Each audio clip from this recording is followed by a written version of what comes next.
No one inside the cozy cafe understood why the little wheelchair girl kept glancing at the door, clutching a tiny paper note as if it were her heartbeat. She had been waiting for someone.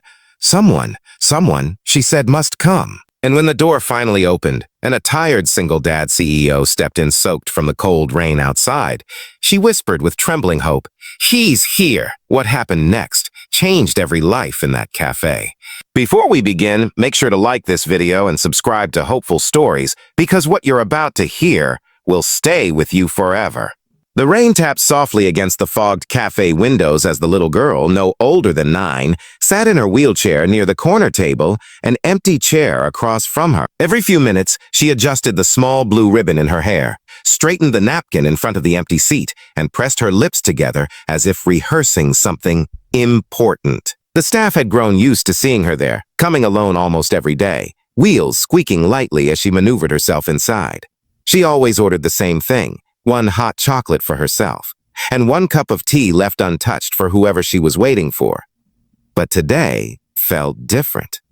She kept gripping a wrinkled paper note, reading it repeatedly, tears gathering in her eyes each time she whispered the same phrase, "He'll come today," he promised. Just then, the cafe door chimed open, and in walked Adam, a single-dad CEO carrying the weight of the world in his eyes.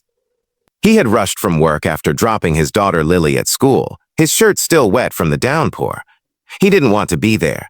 His friend had forced him to take a break after weeks of crushing stress and loneliness following the death of his wife 2 years ago. Adam ordered a black coffee and searched for a quiet seat, any place where no one would bother him. But before he could choose a table, the little girl wheeled forward, her small hands trembling as she spoke in a soft, brave voice. Excuse me, sir. I saved this seat for you, Shuite." Adam blinked in confusion, looking around to see if she meant someone else, but her hopeful eyes stayed locked on his. He started to shake his head, unsure how to respond, but something in her gaze, something fragile, almost desperate, made him pause. Slowly, he sat down. She pushed the cup of tea toward him with a shy smile, saying, "Yeah, I don't know if you like tea, but my father did. He was supposed to come back for me." This was his favorite. Adam felt something tighten inside him. The girl introduced herself as Sarah. She explained that her father used to bring her to this cafe before he went overseas for work. "He promised he'd return before my birthday," she whispered, glancing at the paper note again. "He said he'd meet me right at this table, but he hasn't come back, not for a whole year." Adam swallowed hard. Did something happen to him?" he asked gently. Sarah looked out the window, her voice trembling. I don't know. My mother says maybe he forgot, or maybe he's too busy. But I keep coming here, because if I stop waiting, then he really won't come."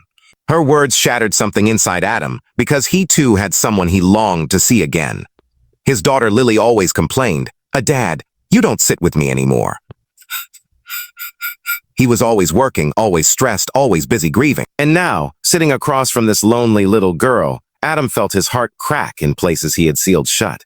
Sarah reached into her small bag and handed him the crumpled letter. It was from her father, written a year ago.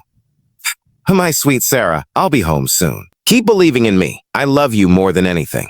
As Adam read it, he realized the truth. The letter had no return address, no date confirming travel, nothing indicating he ever intended or was able to return. And Adam understood the pain of promises left unfulfilled. The cafe buzz faded. For the first time in months, Adam felt a connection, a purpose, something pulling him out of the darkness he had lived in. Sarah looked at him with wide eyes and asked, "Do you think he'll come, sir? If you were him, would you?" And Adam, looking at the empty chair, whispered, "If she were my daughter, I would never stop trying to come back." The little girl smiled softly, believing him instantly. She gently touched his hand and said, "Then, can you please sit with me until he comes?" And for reasons he couldn't explain, Adam nodded. Feeling like fate had brought him exactly where he needed to be, the cafe grew quieter as the rain softened, and Adam found himself talking to Sarah far longer than he planned. She told him about her school, her love for painting, and how she had learned to wheel her chair without help after her surgery.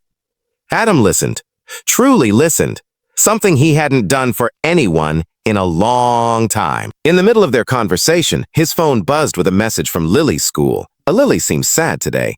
She says she misses her father. The message hit him like a punch. He looked at Sarah. this brave little girl clinging to the last thread of hope, and he imagined what Lily must feel when he came home late or worked through weekends. Suddenly, he wasn't just sitting with Sarah. He was seeing his own daughter in her eyes. The soft clatter of cups around them felt distant as he leaned forward.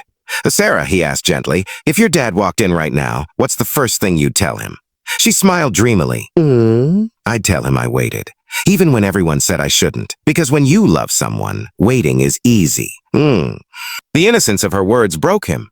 Adam felt a tear slide down his cheek before he could hide it. Sarah noticed but didn't comment. She simply held his hand with the gentle empathy only children possess.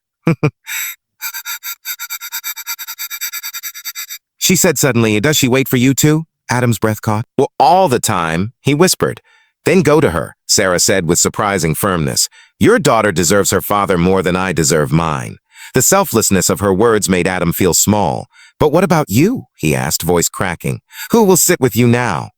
Sarah smiled, lifting the teacup slightly. It's okay. I'm stronger than I look. And you came today. Maybe that's enough.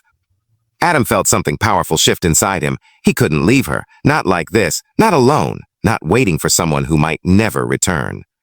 So he stood, walked to the counter, and bought her favorite pastries. He even asked the staff if they had seen her father or knew anything about him, but no one did.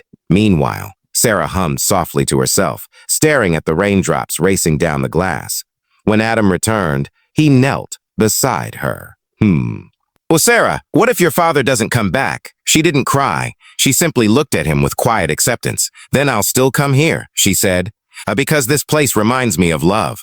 And love shouldn't disappear just because someone does. Adam felt his chest tighten painfully. He took her hand again. You won't sit alone anymore, he promised. I'll come, and I'll bring Lily. You both can talk, draw, paint, whatever you want. You deserve people who show up. For the first time that day, Sarah looked truly surprised. You do that for me? He nodded. For me? He nodded. You helped me remember what matters. At that moment, the cafe door opened again, and Lily ran inside. Breathless. Dad, they said you were here. Adam lifted her into his arms, holding her tighter than he had in months. Sarah watched with soft wonder. Lily then saw the little girl and waved shyly. Hi, I like your ribbon, she said. Sarah laughed gently, and in that small, perfect moment, something healed inside Adam.